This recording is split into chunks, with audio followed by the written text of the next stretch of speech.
आमिर खान भले ही ऐलान कर चुके हों कि वो सलमान खान के शो या फिर किसी दूसरे रियलिटी शो पर धूम 3 का प्रमोशन करने नहीं जाएंगे, लेकिन आमिर की कैप अभी से सलमान के पास चली गई है। सलमान के सिर पर वो कैप नजर भी आने लगी है और रिपोर्टेडली इसकी वजह ये है कि आमिर ने सलमान खान को उनके धूम 3 लुक वाली ये कैप इसलिए भेजी थी कि वो किसी इवेंट पर वो कैप पहन कर जाएं। लेकिन सलमान तो 2 कदम आगे निकल गए। उन्होंने अपने टेलीविजन शो के सेट पर ही कैप वाले लुक में जाना शुरू कर दिया और पिछले कुछ एपिसोड्स में सलमान आमिर वाली कैप पहने हुए साफ नजर आ रहे हैं। रिपोर्टेडली खतरों से खेलने वाला एक टेलीविजन रियलिटी शो का होस्ट बनने की होड़ में डायरेक्टर रोहित शेट्टी ने बाजी मार ली है। अब तक अक्षय कुमार और प्रियंका चोपड़ा जैसे स्टार्स ही उस टीवी शो के मेकर्स की चॉइस रहे हैं। हालांकि नए सीजन के होस्ट के तौर पर हाल ही में अजय देवगन का नाम भी सामने आया था, पर सुनने में आया है कि होस्ट के लिए रोहित शेट्टी का नाम फाइनल माना जा रहा है।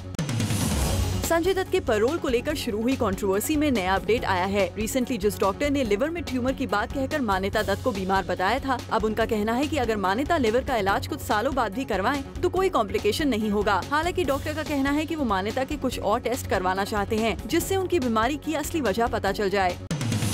रिसेंटली दीपिका पादुकोण बन गई वार्डरोब मैलफंक्शन का शिकार, लेकिन दीपिका के साथ ये इंसिडेंट किसी फैशन शो में नहीं बल्कि एक शूट के दौरान हुआ, जहां दीपिका और बिग बी जैसे ही एक दूसरे को हक करने के लिए आगे आए, दीपिका की जैकेट ने उन्हें धोखा दे दिया। बॉलीवुड के सिर पर मंडरा रहा एक स्ट्राइक का खतरा टल गया है। दरअसल खबर थी कि 8 दिसंबर से इंडस्ट्री की साउंड रिकॉर्डिस्ट एसोसिएशन ने स्ट्राइक पर जाने का फैसला किया है, लेकिन अब सुनने में आया है कि प्रोड्यूसर्स ने साउंड रिकॉर्डिस्ट की शर्तें मान ली हैं, जिसके बाद मामला खत्म हो गया है। 1.5 इश्किया के प्रमोशन की कमान फिलहाल माधुरी दीक्षित को अकेले ही संभालनी पड़ रही है। यही बात जब माधुरी से पूछी गई तो उनका कहना था कि फिल्म की बाकी स्टार कास्ट यानी नसीर, हुमा कुरैशी और अरशद वारसी कहीं बिजी हैं। हालांकि रिसेंटली उनकी फिल्म के एक प्रमोशनल इवेंट में माधुरी के साथ अरशद वारसी और हुमा कुरैशी भी नजर आए थे, लेकिन तब सुनने में आया था कि नसीरुद्दीन शाह अपनी किसी रिहर्सल की वजह से उस इवेंट में नहीं पहुँचे थे। दोस्ताना 2 की फेक कास्टिंग के एक पोस्टर ने आजकल फिल्म के डायरेक्टर तरुण मनसुखानी को काफी परेशान कर रखा है। दरअसल आजकल सोशल नेटवर्किंग साइट्स पर दोस्ताना 2 की कास्टिंग को लेकर इन्फॉर्मेशन सर्कुलेट हो रही है, जिसमें तरुण के नाम का भी जिक्र है और उस एड को देखकर तरुण के पास लगातार मॉडल्स और एक्टर्स के कॉल आ रहे हैं। जबकि तरुण की माने तो उन्होंने फिल्म की कास्टिंग को लेकर ऐसी कोई एड सर्कुलेट नहीं की है।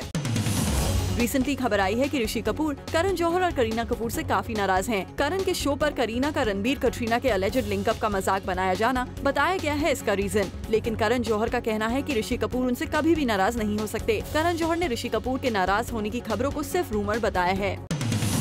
धूम 3 के प्रमोशन कैंपेन को लेकर आमिर खान और आदित्य चोपड़ा के बीच डिफरेंसेस की खबर एक बार फिर गॉसिप में आ गई है। कहा जा रहा है कि धूम 3 की रिलीज को सिर्फ 2 हफ्ते बचने के बावजूद फिल्म का धमाकेदार प्रमोशन इसलिए शुरू नहीं हुआ है क्योंकि आमिर और आदित्य के बीच फिल्म प्रमोशन की स्ट्रैटेजी को लेकर कुछ डिस्प्यूट हो गया है। नतीजा ये है कि ना तो आमिर इसे अपने स्टाइल में प्रमोट कर पा रहे हैं और ना ही यशराज। करीना के एक रीसेंट कमेंट पर शाहिद कपूर ने जूम पर एक्सक्लूसिव रिएक्शन दिया है। दरअसल करीना ने रिसेंटली करण के शो पर कहा कि वो अपने किसी एक्स के साथ स्क्रीन शेयर करने को कंफर्टेबल नहीं है, और जब यही बात शाहिद से पूछी गई तो उनका कहना था कि वो करीना के डिसीजन की रिस्पेक्ट करते हैं। अगर वो अपनी किसी एक्स के साथ काम नहीं करना चाहती तो ये उनकी मर्जी है।